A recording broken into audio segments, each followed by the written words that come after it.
So I did a video for Turning Point exposing, amongst other things, the corruption within the electoral processes in the Labour Party, the corruption within the suspensions with regards to anti-Semitism, and the reasoning why people were suspended as opposed to expelled. I exposed just the general tone of the toxicity that exists within the wider membership and within the wider left, and spoke about it at length for about 30 minutes. If you want to watch that video, there might be a link in the description down below. You can watch it there. What was the question again, sorry? The question was, what happened as a result of you coming out? Oh, what happened as a result? Oh, all sorts of fun and games. I've lost 2 siblings. I've lost an auntie, then people who are never going to talk to me again because I betrayed the tribe, which is the Labour tribe. I've been assaulted in the street.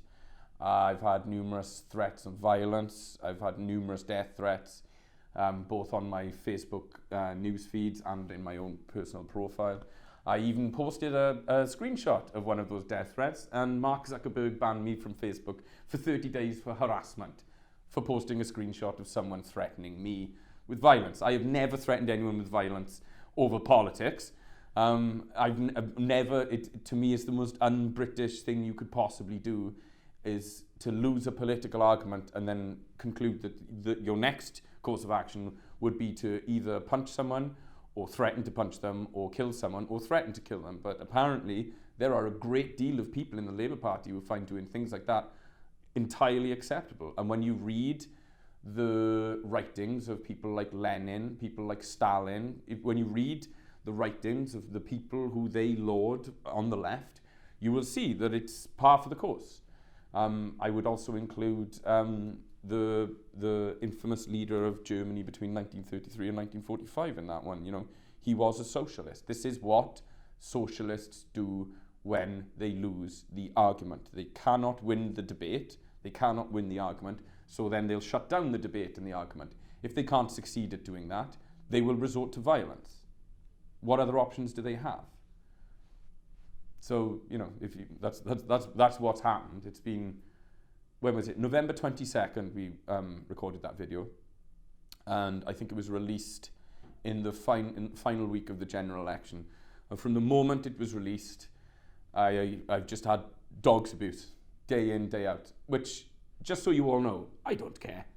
You're never gonna get to me. You're certainly not gonna get to any of my family. I come from a valley where every morning I have to go and chop wood so that we can fill the wood burner so I can keep my family warm. You don't, whoever you are sending me your empty threats on the internet, you don't do that. You can fight your way out of a paper bag. I'm not allowed to fight. You know, the people like me, if you hit me, whoever you are, whichever part of the Labour Party you come from, if you hit me, just know I'll never hit you back, because the second I hit you back, I would be arrested, and I know that. And that's because I'm 6'1", I'm working class, I'm white, and I'm male. Whereas you're all allowed to do whatever you like, whenever you like. I know the rules of this game, and I can take it. You're not bullying me the way you bullied Luciana Berger. You're not bullying me the way you bullied anybody that you've bullied in the last 3 years. I've been watching you do it. You couldn't scare me, no matter how hard you tried.